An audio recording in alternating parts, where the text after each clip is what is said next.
we're going to just start and then just take it from there. So thank you so much for joining Nashe's Corner Alive. Michael, so happy you're here. Fantastic. But by way of introduction, for anybody that doesn't know who I am, my name is Nashe. I go by Nashe, which means it with the Lord. So my full name is Nashe, which means trust in the Lord. I am a qualified business and IT consultant, but I work in finance. So I head a finance department, which oversees about 400, 500 people within central government, looking after Brexit. Yeah, so in my belt, I manage a budget of about 160 million at the moment. So it's really exciting times. Wow, yeah. Outside of that, I have a consultancy company, as well as I am a serial social entrepreneur. So I have a couple of projects that I run to help the community. One of the social enterprises I have is called World Lanterns. So make sure you go and tune into World Lanterns as well. So why are you all here? I just think it's important to understand things from other people's perspective. You know, there's a saying that says your net worth is your net worth. Your network is your net worth, right? So I think it's just really important to understand from industry experts different types of things within life, whether career, business, like whatever the likes are. So I hope that in this season of isolation and social distancing, we can use this to really edify ourselves. And that's what this platform is all about. So you're going to be hearing from amazing people, such as Michael today. People that would normally charge you for their services have availed their time to come and speak to you guys for free on Nashe's Corner. So I'm really hooking you up, guys. But anyway, with that reason of introduction, I'm going to pass over to you, Michael, so you can introduce yourself to the people. Tell us, who is Michael Tabirade? Okay, like Nashe said, and hi everyone, my name is Michael Tabirade. I'm a British-born Ghanaian, and currently I work for NHSX, which is basically the amalgamation between NHS England and Improvement, which is like the NHS headquarters, and the Department of Health. And what I focus on is implementing digital solutions into the NHS. So, you know, looking at the NHS app or the apps that have been developed because of COVID are heavily due to the team or department that I'm part of as well. Wow. I've had 4.5 years within public health. And so again, COVID is something that's very close to home in terms of my experience as well. Now, outside of that, I'm actually a qualified EMCC and ILM registered coach. That's a life coach, executive coach, whatever you want to see it as. And I'm very much heavily involved within the NHS as a 360 healthcare leadership facilitator, as well as an action learning set facilitator as well for graduates coming into the system. And that's something I've just recently got on board with. So that's pretty much me in a nutshell. I've been part of the NHS for the past 10 years. I've been coaching and mentoring for the past 5/6 years as well. Okay, cool. So there's something that Michael forgot to mention. Author, yeah, so many things. So Michael's a man of many talents, and one of the things that he's done is he has written 4 books. You've just recently launched your 4th book, haven't you? So I'm actually holding in my hands one of his books called Understand, Reach and Expand. Can you tell us a bit more about your books? So yeah, I've written 4 books. So 3 of them are part of this series, Understand, Reach, Expand, which is a huge philosophy that I believe in and something I developed back at the age of 18, 19. And the 4th one is slightly different. And I felt I needed to write it to really get people to understand how they can cultivate and develop their own goals in life, whether it's in a professional setting or whether it's in a personal setting as well. But the story behind those books, the first 3 books, the majority of those books were written on public transport. Because of some issues that I had with my laptop at the time. And so, you know, many of you will know Google Docs. I did a lot of the writing on there. So yeah, like that's basically the background behind my books. Do you know what? Already I'm inspired because when I used to get onto the train every morning, the thing that I would do is sleep. but you are out here writing books. Wow. Thank you. Thank you. You know what? When you have context and when you understand your situation, you know, you just have to have a no matter what it takes mentality, you know. Yeah. And so at that moment in time, I was like, I really want to write this book. And I don't have a laptop right now. So what other option do I have? I need to write on my phone. Like, it got to a point where my right hand's got repetitive strain injury from writing the book. So I started writing with my left hand. It's that serious. The whole story's on my website. Oh my gosh. But yeah, it's just pure sheer determination. You just have to be on it. But what kept driving you? Like, I mean, your books and your whole brand and ethos, because you also have a podcast. Like, guys, like, he also has this podcast which has like about 8,000 followers on Instagram or something like that. What's your podcast? Mindset Mastery, right? That's correct. Mindset Mastery with an I. So I at the end. Okay. So your whole ethos, your whole branding, mentoring people, coaching people, writing books, it's all like driven. It sounds like it's all driven from wanting to pour out to others. Like, how did you come to that place where you were like, okay, this is what I need to do to maybe help other people? Or is it a money thing? What is it? Like, what's your driving force? It's a good question. And I think what started it for me was context and really understanding the situation that I was in, you know, because obviously I've come up from a single, you know, parent family home, still obviously talk to my father. That's an assumption there I've made, but anyway. And with that in mind, I realized, okay, cool. We're all dealt cards in life and I can choose to accept what I have currently right now, or I can try to engineer success the best way that I need to. And at the end of the day, I'm not saying that I'm like tangibly successful now, but I'm successful in the sense of that I stick and align to my values. And so understanding my context doesn't define me. I had to realize that there are other people who are in situations that really feel like their environment or their background is what grounds them in their situation, i.e. they can't move forward to reach a specific goal, or they're not able to start that business or write that book. And I want to prove to them that no, you can use what you have. You can use what you have in order to start engineering and shaping the goals and the successes that you want to achieve. And so I became obsessed around people being resilient, people just doing the impossible, people just really believing in themselves to actually get tangible results, rather than really looking at other people and saying, that can never be me, you know? So I like to see myself as giving practical hope to individuals. As opposed to just saying, just look at me. Don't really care about my accolades in that sense. As long as I can help other people make real tangible results, that makes me happy. That drives me as well. Amazing. So do you know what? One of my pet peeves is I see a lot of people in this generation that we live in. I mean, as long as you have a mic, as long as you've got a phone, as long as you have an audience, you can automatically be an influencer.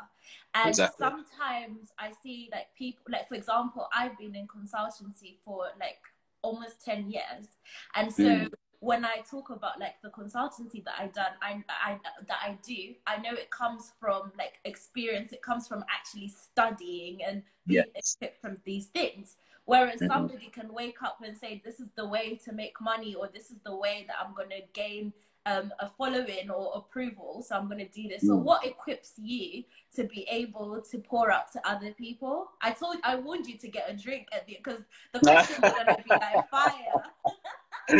You know what? It's two things. There's two things. Number one, obviously, the experiences that I've had. You can't remove the experiences that you've had in life, whether that is personal experiences or professional experience, especially for me being within the NHS. And there are things that I can relate to people that will enable me to spread my message. And so the question more becomes, how do you organize your thoughts and your experiences in such a way that you can really, you know, sort of invigorate people with the right inspiration? The second thing is, I have had so much training. It's ridiculous. I've had public speaking training. I've had training on different businesses, whether that's property or whether that is writing books, X, Y, and Z. In terms of my professional training, and I'm qualifying with this now, just to be very clear with people, for my coaching and for the ILM and the EMCC accreditations, that's what I'm doing right now. So at the end of this, I could have the equivalent to a master's and or a degree for Wow. coaching. Now, a lot of people call themselves coaches, but really and truly, they may not understand the real principles behind coaching.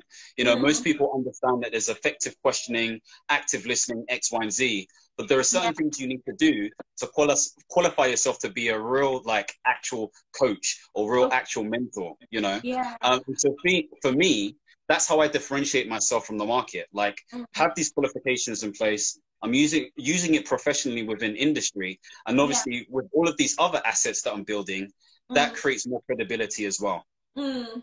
Wow. So, like, I think you touched on a really good point. And then the way you've said it, it sounds as though there's a difference between mentorship and coaching. Like, Hmm. explore that because I always hear people saying, "Oh, I need a coach" or "I need a mentor," but like the two things are completely different. So it would be Yeah, really nice to understand from your perspective, like what differentiates between mentorship and coaching.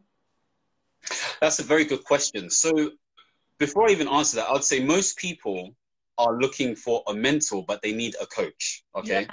And Wow. so if you look at the differences, a mentor is somebody who is experienced Mm, and advises on specific things that they've been trained to deliver on or they've gone through in their life. So yeah. that could be a senior manager, that could be, you know, some of these people that you see on Facebook adverts and all that, they're Mm, mentors, okay? yeah.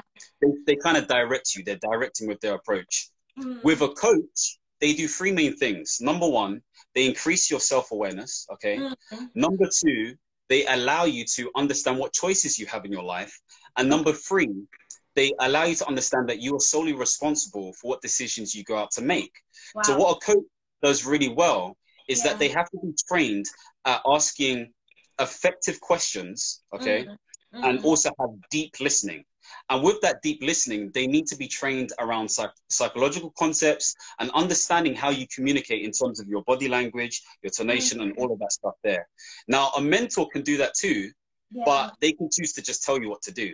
And so Mm, if you think about the differences, like a coach can perceive to be a bit more transformational in nature. yeah. Not everybody needs a coach. Sometimes people need mentors. Yeah. Sometimes people don't need a mentor, but they need a They coach. need a So it's coach. Yeah. understanding where you are in terms of your development and Mm, what you truly need in terms of the results that you're trying to develop. wow. So, one thing that I face as a senior leader is that there's an Hmm. expectation to mentor the people within my team. Like, Yes. do you think like that's a good approach based on the definition that you've just given? Is it Mhm. a manager's responsibility to coach or mentor their team, or should that be something that is like passed on to somebody else that's a specialist? That's a very good question. I think in order for you to be a good manager, you need to Mm, have both qualities. You need to have mm, both qualities.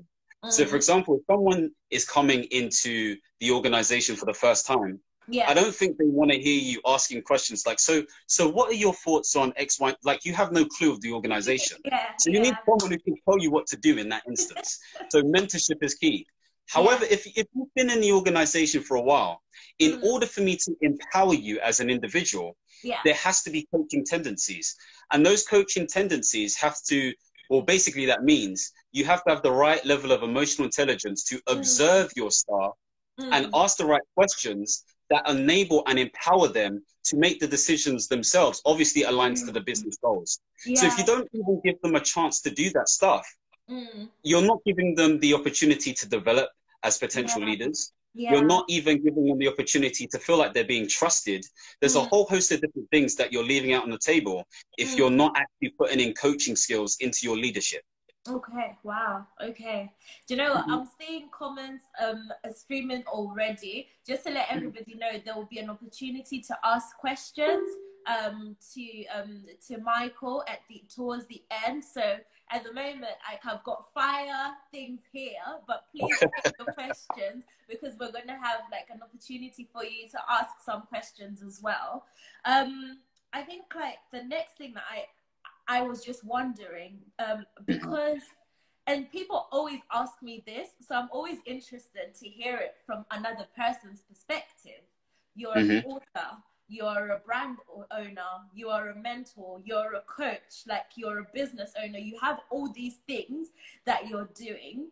How do you find, and now there's COVID-19 and all of these things that happen. How do you find time? Like, what do you do, like, to get time to do everything and do it to the best quality? Because the things that you produce out there, like, it's really amazing quality. Yeah, when do you sleep? That's what Daisy said. So I want to be clear, even though, like, I want to be very clear and transparent. So my 9 to 5 is what pays the bills for me right now. And I get supplemented through coaching clients. Okay. That's how it works. So for me, in my mind, I'm a personal brand looking to be a big business, obviously, in the future. I want to be clear about that, because sometimes we say we're business owners, this and that. But if you're not turning over 86,400, you're getting taxed by the HMRC, then I don't know where you fit in that category, in that sense. In terms of time, I'm extremely intentional. Extremely intentional. And when you understand what your values are, i.e. the things that are important to you, you know exactly what you need to do when you're given the opportunity. By nature, I am an opportunist. So if we look at my typical day, you know, I may, you know, start work at 8 o'clock and then finish at, you know, 5 o'clock or 6 o'clock. Straight afterwards, I eat, then I'm down on the grind. I'm down on the grind. And that grind will include me coaching people virtually. That will include me developing content. That will involve me masterminding with different people. That might involve me sort of like bouncing off ideas with accountability buddies. Like, I don't just do it by myself. I try to create the right sort of people around me in order for me to be as effective as possible, because I can't just look at myself, or look at things myself, should I say, and say, yeah, this is what I need to do. I can only go so far. And so when I hear stuff from other people and then assess what they're saying, then I can say, cool, I definitely need to make a change here.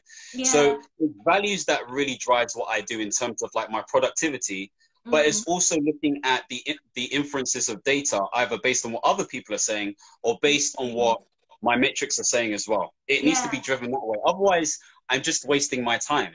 And I'm just doing things based on vanity metrics. Like, what's the point? A lot of us are doing stuff on socials, and you know, we're just doing it to get the likes and XYZ. Is that turning into dollars? No. Some of you guys are on Instagram. You don't even need to be on Instagram. There are other things that you can do, you know? And so I just focus on the things that I think are important. Yeah. Do you know what you said? Like, some of the decisions that you make are data driven, and I think that's so powerful, because I always say, if we operated our lives the way we implement things in organizations, like, we would be doing so many effective things. Like, because I never actually thought about data driven, like, my decisions should be data driven, like trend oriented, like what's trending, what's going right, what's going wrong. Like, introspective is so important. So the next thing, like, I was gonna ask you is, they say no man is an island, right? So what sort of support system, and I think people really struggle with this. I as a business owner, it's been something that I have struggled with a lot in my business, in terms of understanding what my team dynamics should look like. I mean, especially if you build something from scratch, then giving it to somebody else, like handing over delegation, all of those kind of things, or like just general support, because sometimes entrepreneurship and even holding down a 9 to 5 can be so stressful. So what kind of support system have you got, and like, how did you get that type of support system? Because I think somebody out there needs to hear that. Of course. No, do you know what? And I'll be very honest with you, for the longest time, it was just me by myself, you know, and to a degree still kind of is. But a lot of the support came from, you know, my missus, also came from my sister. Those two have been like amazing in terms of just the advice and just listening to what I have to say and giving me ideas X, Y, and Z.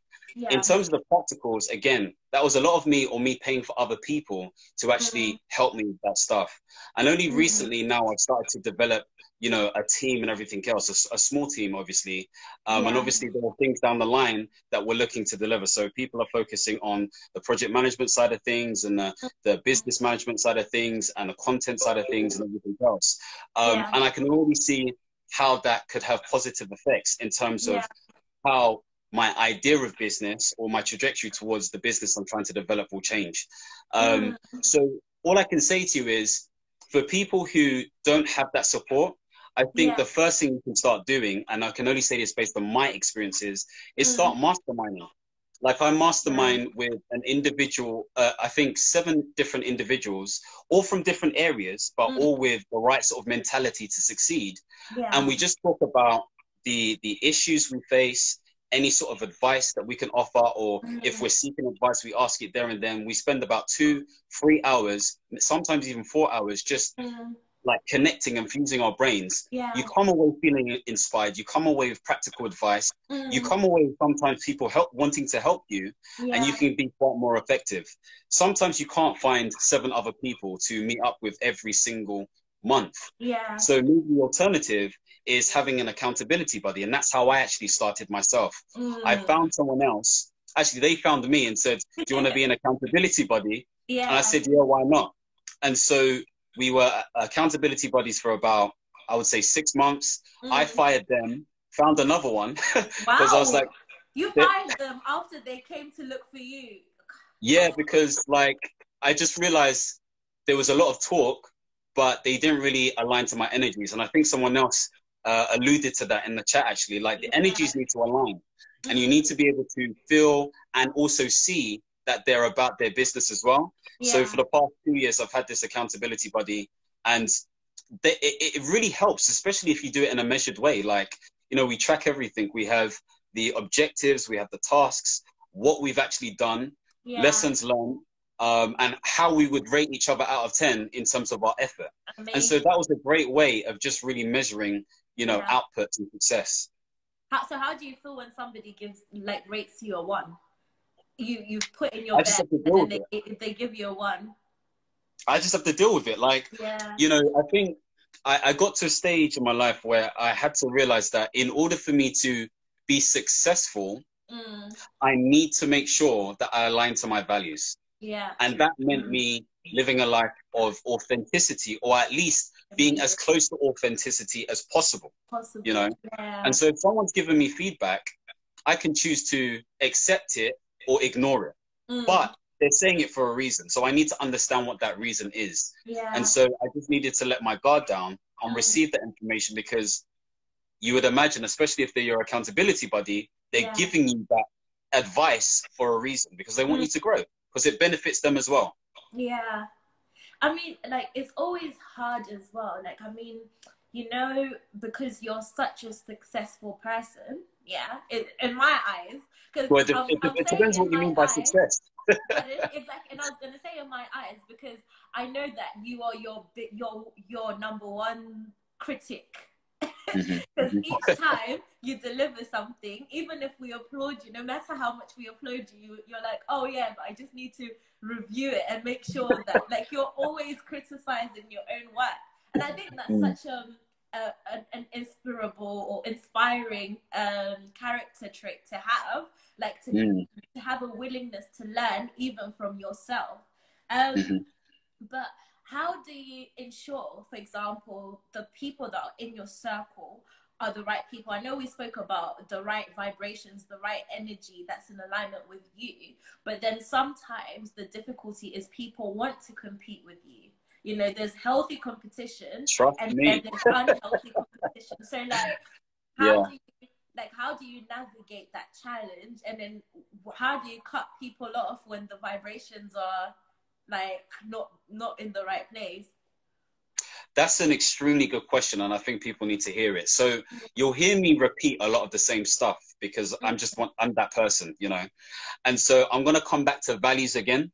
Yeah. And the reason I talk about values so much is because it's your guiding system towards your Northern Star, whatever that means in context and vibration to you as an individual. And so I needed to understand, number one, how do I work out my values? So I worked that out by understanding what infuses me, understanding what excites me, understanding what, you know, really lights me up, and also understanding what I hate. And so that gives me a clear idea of where I need to be, or what environments I need to be in, or who I need to be around. And so if people don't fit those values, a certain, and they don't have to fit it exactly, but it needs to be of a certain range. If they don't fit that range, and I can only tell that based on my feelings, then I need to be aggressive with my approach. And I don't need to be rude. I don't need to be like, oh, I'm not talking to you anymore. I just need to tone down the communication, because eventually, if you tone down the communication, you know, people are going to get the message. And if they don't get the message and it's persistent, I will gladly say, I don't think this is going to work. And I have done that before, you know, if I have to. You know, you have to learn to be comfortable with being uncomfortable, because if you go beyond your comfort zone, that's where growth is. And there are some situations where, you know, maybe I've made a mistake, you know, and I just have to deal with that. But at that moment in time, that's what I felt, you know. And normally I give people a strike rule. Like if you do it more than once, I think I give them up to 3 strikes. If you do it more than 2 times, then I'm sorry. Then First strike, you're out. Okay, You're out completely. Out. Yeah, because I like to give chances. The 3-strike rule too. So it's nice to hear that exists in this world, because I'm definitely that person that gives people like 3 strikes. I'm like, okay, I gave you the first chance, and then this is your second chance, and you're still not learning. What's going on? So you know what? They always say that you aspire to be what you see. Yes, yes. What you see is what you aspire to be. I am, like, within my career, I've always had the privilege of sitting in a boardroom with decision makers, being that person that makes decisions. But each time I look around, I don't necessarily see anybody that looks like me. So I am one of those ladies that you say, leading ladies in male industries. I've worked in banking for a long time. I worked in construction.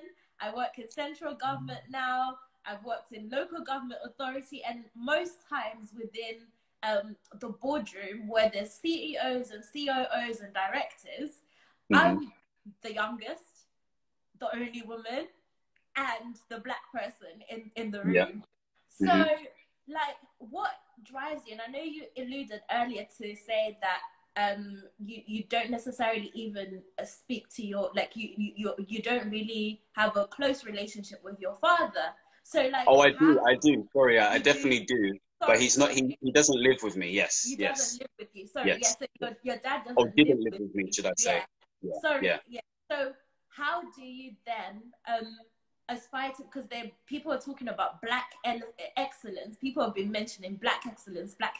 Like, how have you navigated yourself to this point where, like, you are an epitome of what people are calling black excellence, when there might not necessarily have been those kind of people around to pave the way for you? That's a good question. For all I know, I have no idea if people put me in that category of black excellence or not. I don't really mind. There's loads of them. Okay, maybe that is the case, but I'm not looking for that. And so I focus on how can I be the best version of myself as possible. And so with that in mind, I never necessarily had those people to look up to in terms of a black male and X, Y, and Z. Because even if you look at my family, a lot of them are mixed race anyway. Wow, okay. So, and you know, with that in mind, it's like, what other sort of things did I have to focus on? I only had the TV screen. I only had YouTube. I only had books. I only had audibles. I may have seen the 1 or 2 odd black person within the NHS who was at a high position. And so in my mind, I'm like, okay, these people have clearly, you know, been successful, and they focused on what they really wanted to do. I need to just focus on me and do what I need to do in order to get to where I need to get to. And so you have to have this almost childlike mentality where you believe that you're the one. You need to believe you're the one. Because if you don't believe you're the one, then it's never going to work for you. And so it was cultivating that mindset and that belief that I can do whatever I put my mind to. It needs Yeah. to be unwavering. It needs to be Mm. unshakable. It needs to be so like awe-inspiring that even to yourself, you're just like, wow, I can't believe I believe this. You know, I'm Mm. even getting goosebumps saying this stuff. And so Wow. I trained myself to think Yeah. that way. I trained myself to really make sure that nothing affected my mindset. And so Yeah. that came down to environment, what I read, who I was around, all of Yeah. look all the books behind me, you know, like I've read the majority of these books. And Wow. so I needed to really sort of like develop that internally in my head. Yeah. So somebody said focus on yourself. And I know you Mm. have an acronym for focus because I read your book and it's in there. Can you tell everybody what that the acronym for focus is and what it actually means? Okay, so it's not my own acronym, so I'm not going to pretend that lie it's mine. So it's follow one course until successful. And Mm. I followed that for so many, I still follow it now, but I really sort of focused on those words, follow one course until successful. Yeah. And all that really meant is if you're going to write a book, Mm. focus on finishing that book. What does that Yeah. actually mean?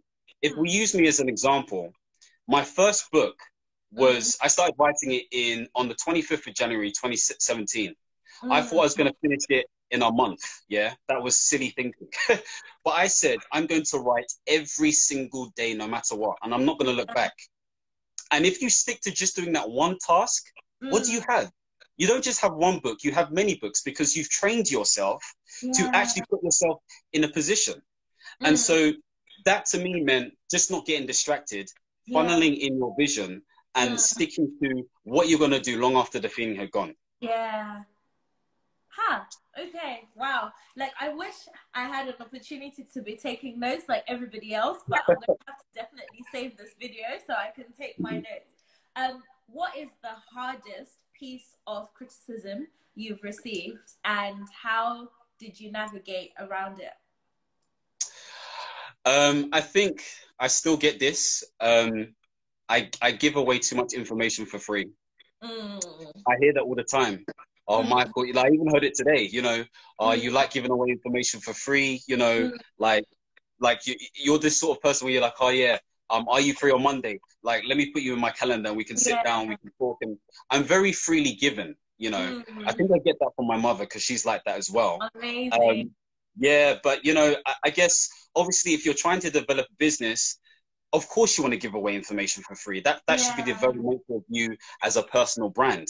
However, Yeah. you need to be able to package that information in a way for Mm. people who are really willing to make transformations and changes in their life, Mm. where they can pay for your services and you can actually help them like shift, you know, Yeah. unless they want to do it themselves. So Okay. yeah.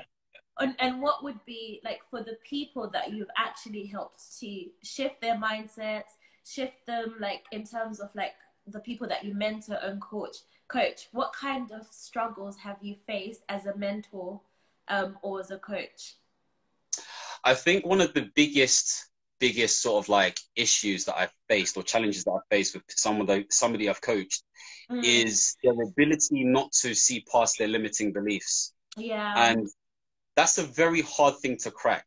Um, Mm. and so it takes time because as a coach, I have to be mature enough to say, or even identify whether Mm. it is right for me to continue coaching them or Yeah. whether I need to refer them onto, let's say, counseling or Mm. someone who has a more niche sort of focus within coaching as well. And so Yeah. that's been really difficult because I think I can do anything, you know. Yeah.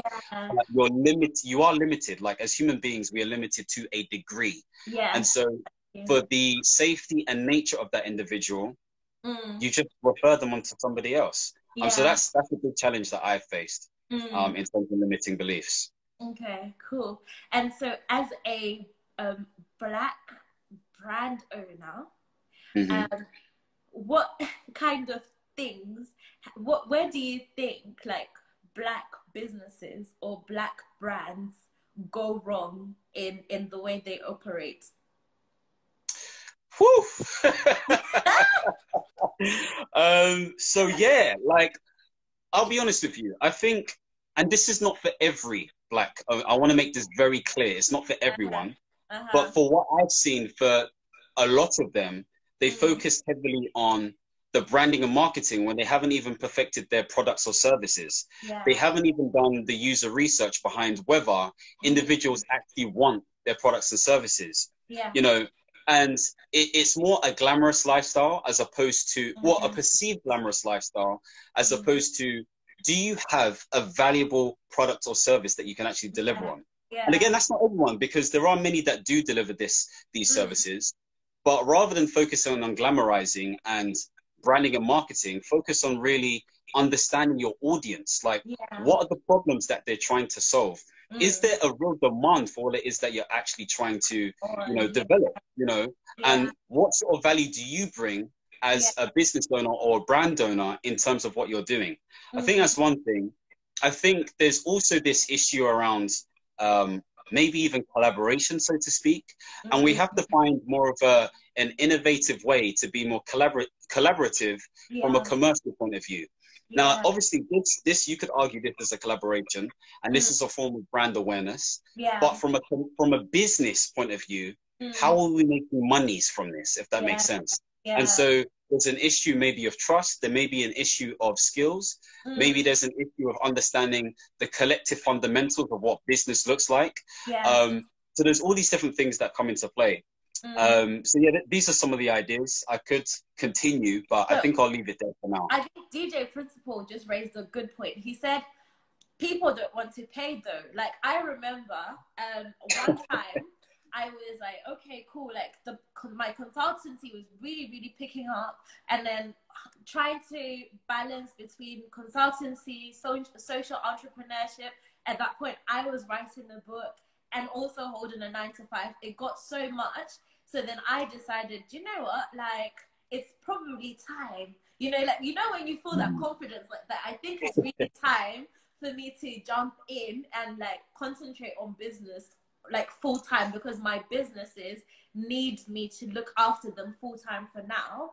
And then I went into it, and then being somebody that loves to make sure that there's like a steady income somewhere, somehow, like as quickly as I jumped into my business, it was as quickly as I went back into 9-to-5, and I was like, okay, I can freelance, I can hustle on this on the side, but 9-to-5 pays my bills. So like, how do you make sure, like, how do you get to a point where people are paying? Because I think that's one of the issues, especially with our people. We love things for free, but we don't want to give things for free. So how do we convert like our content into pounds? That's a very good question. I would say for a lot of people, it's about getting off online and focusing on offline. And number one, having the mentality that you shouldn't rush. Like, there is a lot of power in your background, your expertise, and your knowledge in your workplace, or the experience that you've developed. And sometimes, like for me, I realized that there's power in me having 10 years experience within the NHS and doing all of the other stuff in terms of coaching, mentoring, facilitation, all that kind of jazz, that really produces a strong case for me actually coaching people in the outside world. Number two, you need to be in positions where you're actually seen as the expert. So I'd like to think that this is positioning me as some sort of coaching expert, you know, in terms of your audience members. So doing a lot of this stuff, again, gets people thinking, oh, I remember that guy. He was talking about this. He was talking about that, X, Y, and Z. And whilst you're doing that, even with the questions that are coming through, I'm getting an idea of what people want to focus on. And so with that in mind, I can say, okay, cool. Maybe there's a product or service, or maybe even an offering that I can focus on using that language in order for me to attract the right sort of people. And so utilizing all of this intel and this data and everything else, especially on the offline, when you speak to people, you're speaking with purpose, you're speaking with intention. You know you've got things behind you that basically show that you've got these credentials. So I would focus on building that experience, those credentials, making sure if you need to, and this is if you need to, getting the qualifications X, Y, and Z, before you focus on the business, because that is more powerful than just jumping in.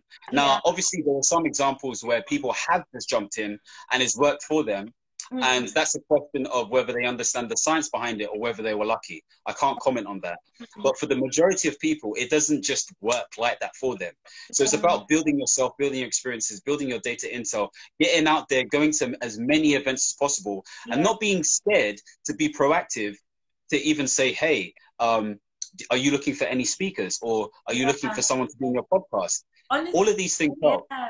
And sometimes, you know, one of the things that I've learned over the years as well is if nobody else is building a table or creating or giving you room for it, like around their table, you create your own.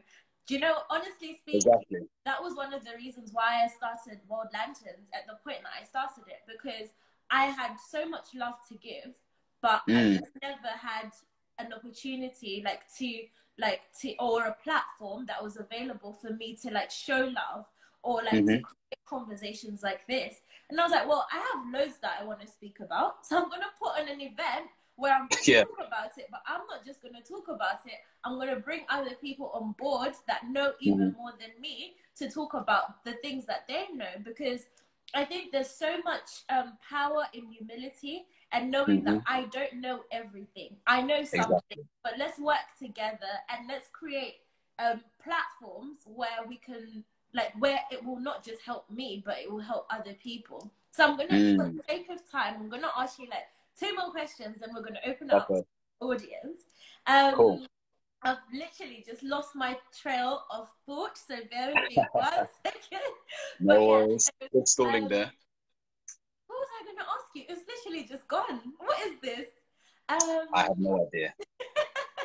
But okay, so I'll come back to my last question. Okay, there we go.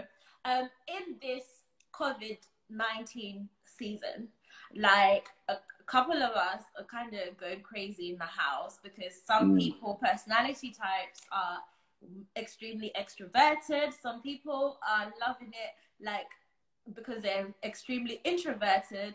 Me, I'm kind of in the middle. I love my company, but sometimes I thrive from human interaction, but I also love my own space. So I think I'm doing okay.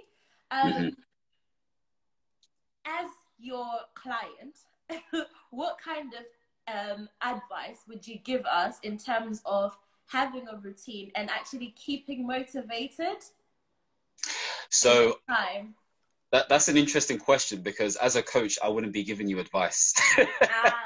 Well, as a mentor, let's pretend you're my mentor at the moment. Yeah. As my mentor, what would you say? I would say it's extremely important to make sure that, number one, you stick to a routine. Okay. Yeah. So decide exactly when you're going to wake up and when you're looking to go to sleep, because the body likes regularity. You know, that's why we have circadian rhythms and everything else within us to keep us sticking to routine. So that's the first important thing. If you are working from home, then make sure that you, number one, put in the right essential breaks that you need to have, because looking at the screen consistently fries your brain. Also be sort of like really familiar with taking regular breaks if need be. And that's quite difficult, because what some people may do is add meetings to your diary, X, Y, and Z. So maybe purposely you need to put things into your diary so that blocks that out, to have that time. Number 3, make sure you have lunch. Make sure you eat properly, because sometimes when you're at home, you're just, you know, on the computer, all this kind of stuff, and you're not really, you know, really spending the time to actually eat. So I think I'm on number 4. Make sure you utilize going outside for a walk, okay, or your exercise. Like, that's still something we can do. Make sure you do that, okay? Don't not do that at all. And if you're really fearful of doing that, then make sure you're looking at nature of some sorts, because there needs to be that serene feel. Opening the window, go on a balcony, go into the garden, even go into the front porch. Do something where you're taking and breathing in that air. It's very, very important for you to do. Now, obviously, during this whole time, everyone's like, oh my gosh, there's opportunity. You know, we've got all this time. When, for me, I'll be honest with you, I don't feel like I've got all this time. I'm still That's why I don't know if you saw me rolling my eyes, because I'm like, what time? Exactly.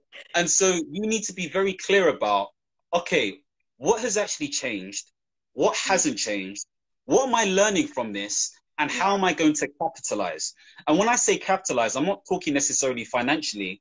I'm talking about how you're going to use this inner strength to build something, learn something, continue with something. Okay. So really think about what are you looking to capitalize on and dedicate time to it so you can actually build it, learn it, or try it out.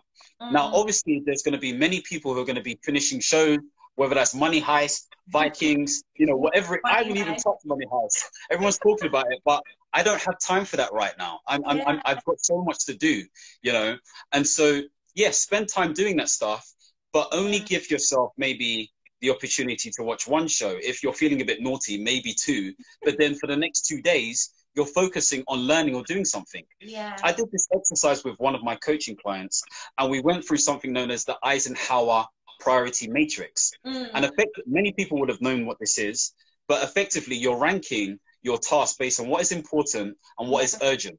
So if you're able to actually do that in an effective way, then you know, okay, cool. I need to spend the majority of my time on the things that are important and urgent, and also focusing on the things that are urgent as well. But, you know, putting in enough time for the important stuff so I can plan effectively and all that kind of stuff. So maybe that is an exercise for people to do. But the most important thing to do is to stick to a routine. The final thing I would add is that, yes, you need to watch, you know, you need to gather some sort of information in terms of what's going on, but don't be so consumed where you're, oh my gosh, the world's going to end. Like, I've been in a very sort of like sad situation. I've had 2 family members pass away last week, you know, and it's been difficult to deal with, but, you know, I've had to really quite rapidly get myself in a situation where I'm as resilient as possible, but not denying the grieving process as well. And so obviously that's going to be extended due to the fact that we're in this COVID like bubble and climate. And so all I'm saying to you is just understand what your mind can deal with, but routines are important in that sense. Amazing. Wow, this is so powerful. So on that topic of motivation, a lot of my clients, they always come to me and they're like, Nashe, I've got a new business idea. I want to do X, Y, and Z. Can you help me with the business planning, all of this stuff? Then, like 2 weeks into it, I'm your consultant. Why am I the one having to chase you for your dreams? Like, what is that? So how can people, like, because I see it as a trend that always happens. People always, when the fire starts, it's really burning. Everybody is excited about it. But give it a couple of weeks, like the motivation goes. Like, what piece of advice would you say to business owners or entrepreneurs that are starting something, but then they get to a point where they lack motivation, or somebody that's a fellow author that has started a book and then they've just gotten writer's block? Like, what kind of advice would you give that person? That's complex. I'll be very honest with you. It's easy for me to say that they never necessarily wanted to do that from the beginning, but that may not be true, you know. And so I guess before you start anything, you need to be able to commit to it, okay? And what I mean is, and I can only use my book as an example. Before I wrote the book, I psyched myself up for like a month. I'm not even joking. Like, a proper psyched myself up. And I said, I need to write this book. I need to write this book. I need to write. So I came up with this phrase called commit to a cause. And so commitment is basically discipline in my eyes for a long period of time until you get a result. The cause is based on the fact that I affiliate to it in a way that invigorates my spirit and my soul. I feel like I need to do it. It's that desire to want to fulfill something. So if you have desire and discipline attached together, you have commitment to a cause. And so my advice to those individuals would be, you need to do it no matter what. You can't let your feelings get in the way. We have feelings and we have emotions in order for our bodies to highlight danger. Okay, that's what it does. But really looking at the situation, the danger really being expressed here is the fact that you don't want to do this. You fear being tired. You fear wanting to have to compromise your TV shows. You fear Yeah. not being able to eat certain things. And so you need to train your mind, or you need to at least say to yourself, I'm going to do this no matter what. Yeah. Even if I write a line, I'm still going to do it. When you commit to daily practice, what the body naturally starts to do is tell your mind that this is how things should We be. have I to know do everyone says, exactly. I know people say it's like 21 or 90 days for you to form a habit. Even forget that saying. Just commit to it daily. You need to have a no matter what it takes attitude. Yeah. And so when you have that, like ingrained, naturally, by the law of repetition, you're actually going to teach yourself to condition yourself to actually get stuff done. So at the beginning, it's never nice. It is never, ever nice. And you need to get to that point of what they call conscious competence. Yeah. Wow. Conscious competence. Amazing. Mm-hmm. Amazing. So I think we've got like literally 6 minutes left. If anybody's got a question, please, this is the opportunity for you to ping your questions to Michael, because after this hour he's gonna start charging you, because like we can't be giving things out for free. I'm just saying. So this is your opportunity to write your questions down and then see if we can address them.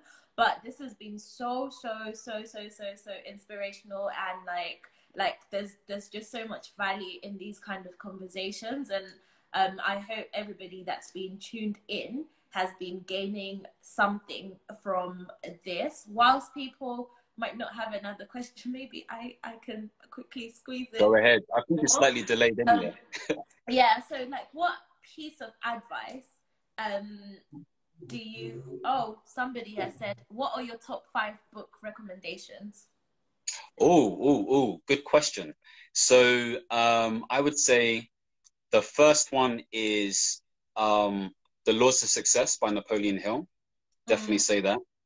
I would say, I need to get my phone. The second one is Chimp Paradox. That's a fantastic book. I would say the third one is, there's a great book called KPI, so Key Person of Influence. That's great for like personal brands and business owners as well. Yeah. Fourth book, we're getting into that territory now. I would also say there's this great book called Fourth Turning, which is about how generations work and the different types of generations. So even right now, we're known as the hero generation. The fifth one, that's a difficult one. There's so many. Somebody says The Power of Goals by Michael Tabirade. How about that? We'll leave it at that then. That's a cop-out, but yeah. Yeah, or Understand, Reach and Expand by Michael Tabirade too. Thank you. Okay, so there's another question here that says, how many times have you started again where things haven't gone the way you planned? How do you pick yourself up again and keep going? Oh, that's a great question. So I went, just to give some quick context, I started blogging in 2011 on Tumblr, learned how to use WordPress, got to a stage where I was like, oh, no one cares about personal development. It's about business. So I went down this business coaching consultant route, even though I didn't really understand the principles in terms of coaching, but I understood the business principles online. Yeah. And I realized that it wasn't really working for me. And, you know, I tried to set up events, X, Y, and Z, and I wasn't really getting the audience that I wanted. Yeah. And that really took me down this whole rabbit hole of not doing anything. I didn't want to look at business videos again. I didn't want to read any books. I didn't want to talk to anybody about anything. Yeah. And so I had to go, it was almost like a grieving process of just doing what my body felt like it wanted to do, but then realizing I needed to get to a point of actually deciding what is it that I truly wanted to do. Yeah. And so they call that in psychology an existential crisis. Okay. You get to a peak where you're like, oh my gosh, this is way too much. I'm doing. And now I'm realizing I need to be in a state of being. Yeah. And so that state of being meant that I started to focus on my values. I started to focus on my sense of meaning and purpose. And then I was like, you know what? I'm going to focus on executive and life coaching and really allowing people to live by their own values and live by their own meanings, values and purpose as well. Yeah. And so I had to go through that journey. But yes, the failure or frustration was failing with that whole business idea of things for myself. Okay, the next question, there's some really positive feedback on here. So thank you guys. We're glad that you're enjoying the session. The next question is, you have £10,000 grant to expand your business. What is the best strategy to get the most out of that grant? I mean, you can give it to me even by Nashe, your business consultant, and I can do it. Yeah, what would you say is the best thing to do? That's a good question. I think there's two things I'll probably do. Number one, I would pay someone to teach me what to do. Yeah. You know, I can't assume I know what to do myself. And number two, I would use the rest of that money towards advertising and marketing and building everything as well. Wow. So those would be the two things. Get someone to coach, mentor, train me, and then use that money towards marketing, promotion. Because really, if we think about it, and let's be honest, a lot of people within, whether the community or whatever it is, don't want to spend coins, and that's included as well, you know, to a degree. And so the thing that may change their life is, number one, knowledge, but number two, advertising. You need eyeballs. You need the right targeted people to actually get those conversions. And so sensibly, it's getting someone to show me how to do it, but also exposing my products and services and my brands to the right market as well, and that's through advertising. Awesome. So DJ Principal, who's the one that asked the question, his name is Nashe. He said that I'm going to be giving you a call later. So if he's got £10,000 to spend, just make sure, Michael, you hook a sister up, introduce his fee and all of that. So there's another question here from AGC Doncaster, which says, how do you deal with fear of starting something you enjoy? How do you, sorry? Deal with fear for starting something that you enjoy. Yeah, no, I understand. And do you know what? Fear can come in so many different ways. Fear of failure, whatever you define failure as, fear of people making fun of you, and all of these different things. And I think the best thing to do is to really understand why you like it.